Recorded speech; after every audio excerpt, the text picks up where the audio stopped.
Okay, this is a follow-up video to the one I posted a couple days ago about a noise this car's making when it shuts off. What I failed to mention was that it also makes the noise if it comes off of idle. So like you're raising the engine RPM up and then you let the idle down, it'll make that noise too. I got no responses from YouTube, which doesn't really surprise me none. However, Reddit, the forums over there, they told me it sounds like a crankshaft pulley to them. So that's what we're going to do today. We're going to change the crankshaft pulley on our Buick Verano without trying to take this liner out, because this liner's a headache. I suppose we could pull it out of the inner fender and take it out of this little attachment that it's in here if we needed to kind of pull it down, but I think we can do it all from the other side. So there's a lot of stuff you're not going to see, but when we get ready to pull the pulley off, I'll go ahead and pull it back like that, and I'll set the camera somewhere else so you can see what we're doing. But I got to get the belt off first, so I'm going to set you guys right over here. I'm trying to find a good spot for you. You can almost see the balancer back in there.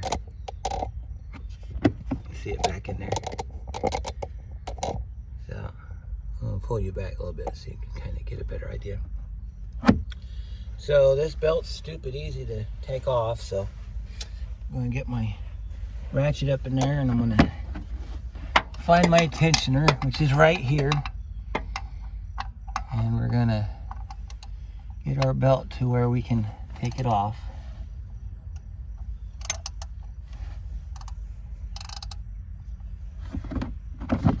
Because I'm curious as to why it failed and if it failed.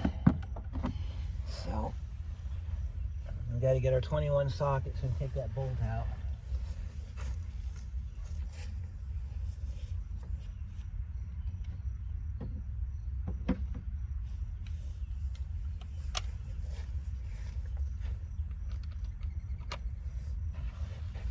And then these pulleys, they wiggle out, so pull that back so you can see where we're at here. Make sure we're on off.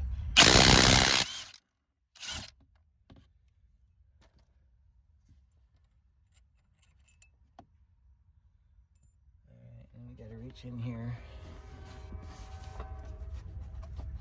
Slide this pulley off. It's been on and off so many times, it's probably why it's banging around. You got to be careful when you pull this off. You don't tear that brand new seal we put in there. Alright, so here's our,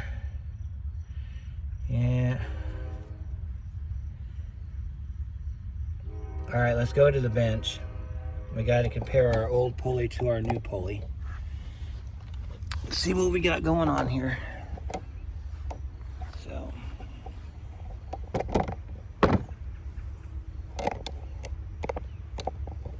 So there's our old pulley. Here's our new pulley.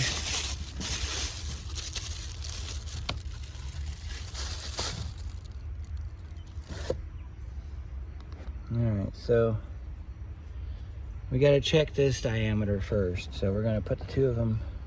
They look the same. Yeah, they look the same that way too. You want to rotate it because it came with a Woodruff key. You want to make sure that they didn't change the diameter of the Woodruff key. You want to set it like this. Looks like it's going to work just fine.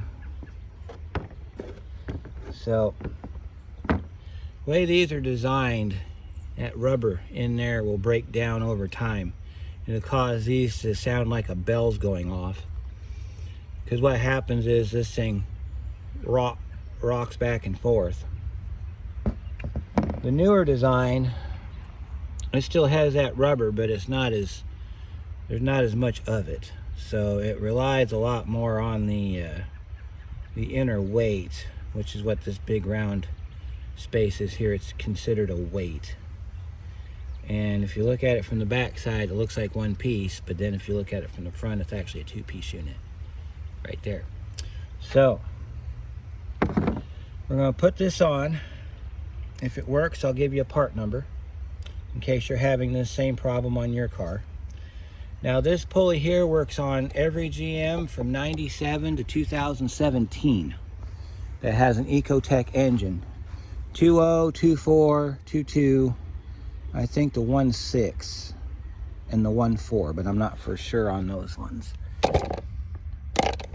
I was rather surprised to find that this pulley is used on so many different variations of this engine.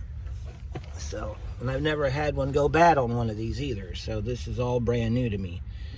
Now when you go to put this in, this flat locks into your timing cover, because you'll see two flats. That's your water pump or your oil pump. Then you rotate it around till your Woodruff key locks in, and then you can push it all the way to the back. So I'm going to open this up so you can see. Put this in, because you're going to feel it lock in two different times. So you're going to rotate this around.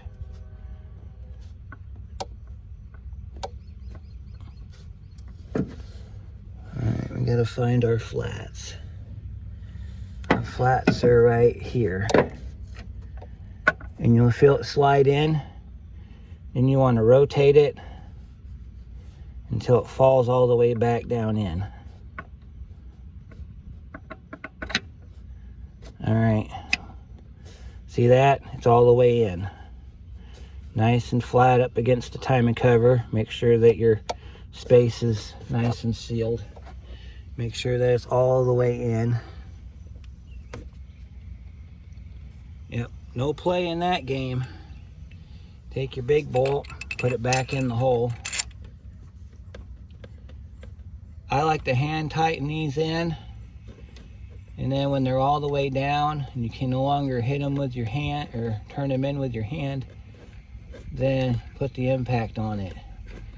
There's a torque spec, but I don't know anybody that's actually tried to torque these before. I think it's something like 160 foot-pounds or something like that. Not real sure. All I do is just hit it with the gun like this.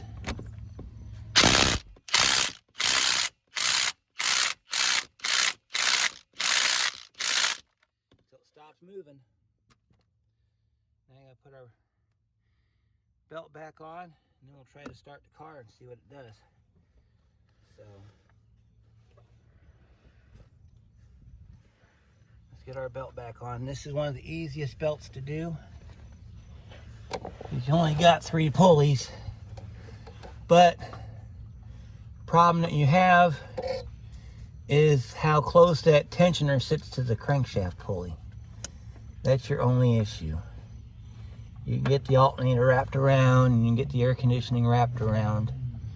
Those are easy. You can get your crank wrapped around too, like that. Then you got to pull this down. And as soon as you lift that up, you got to shove that down in there.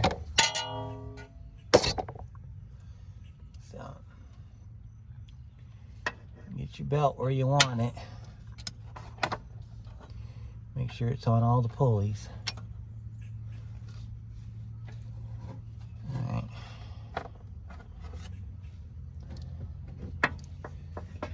And then you gotta lock your ratchet in.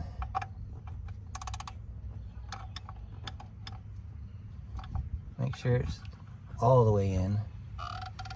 And you pull up on your tensioner. Put your belt underneath the tensioner. And you push your belt back around and you let it go, and your belt's on. One of the easiest tensioners I've ever done. And then we'll pull this back, because we're going to have to put our bolt back in it, and then we've got a underneath cover we got to put on. We're going to have to get some brake clean under here and clean the oil up off of here from when I changed out the timing cover. Alright, let me go grab a key and we'll start it up and listen for that noise. Here's the part number for that harmonic balancer if you need one for your Ecotec. It works on 2010 to 2019 engines, and it seems to work on this one. Alright, let's see if our noise is gone. I'm going to start the car.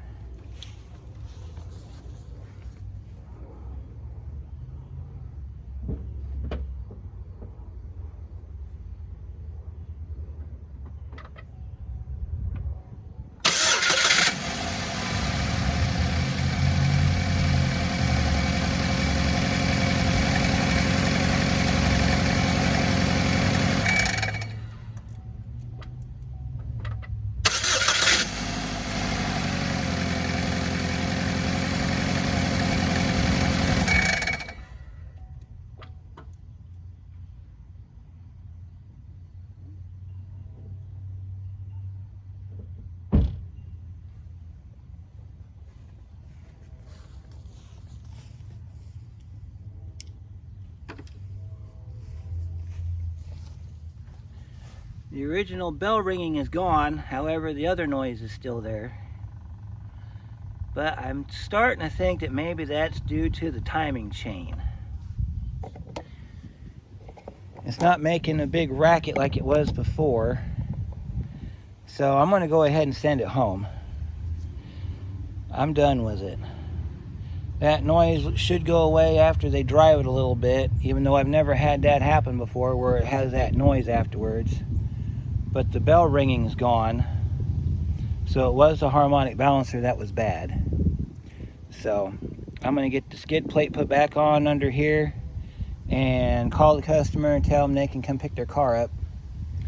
And we'll just kind of keep an eye on it. One thing that we do want to do is check our oil. But I'll do that off camera. I want to make sure I got enough oil in the system. So if I need to go get some, I'll go get another quart of oil for it. But other than that, we'll see you on the next one.